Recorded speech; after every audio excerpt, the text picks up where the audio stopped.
याद नहीं है कि जब मैं स्कूल जाया करती थी तब इतनी ठंड पड़ती थी कि बिना जैकेट के मुझे बहुत ठंड लग रही हो, या इतनी गर्मी पड़ती थी कि बिना एसी के मुझे नींद ना आती हो।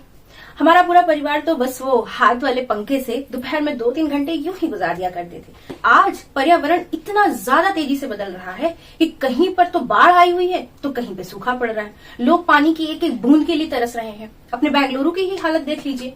इसी तरह से जल स्तर समुद्र का इतना ज्यादा बढ़ चुका है कि कई सारे देश या उनकी राजधानियां डूबने की कगार पे हैं।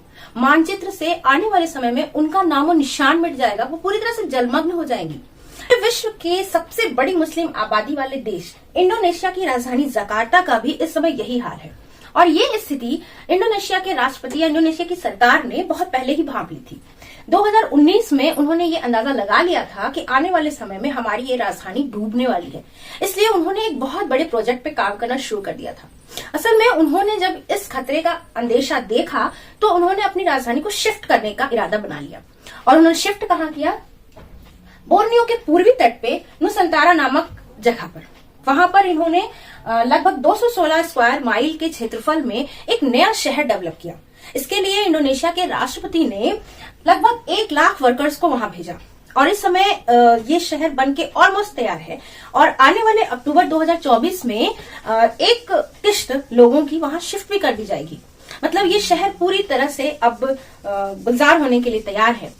एक जो नुसंतारा नामक जगह है, ये असल में जकार्ता से 1400 किलोमीटर की दूरी पर है।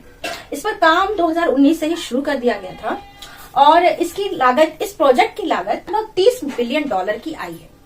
लेकिन जो राष्ट्रपति महोदय हैं, उन्होंने ये कहा है कि इसका एरिया कोई रिस्ट्रिक्टेड नहीं है। अगर और ज्यादा जरूरत पड़ेगी तो इस एरिया का और भी विस्तार किया जाएगा, और ज्यादा मजदूरों की जरूरत पड़ी तो 1.5 से 2 लाख मजदूर को और भेजेंगे इस शहर को और अच्छा बसाने के लिए। आने वाले कुछ सालों में एक शहर तो पूरी तरह से डूब रहा होगा, लेकिन अगला शहर इन्होंने पूरी तरह से तैयार कर रखा है, अपनी राजधानी पूरी तरह से तैयार कर रखी है। तो ये तो इनकी दूरदर्शिता है। क्या हमारे साथ ऐसा नहीं होगा?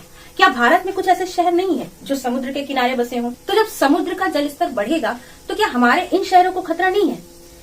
तो मुझे लगता है कि हमें भी अपनी दूरदर्शिता को बढ़ाते हुए कुछ सोचना चाहिए कि आने वाले समय में प्रकृति हमें बख्श थोड़ी देगी।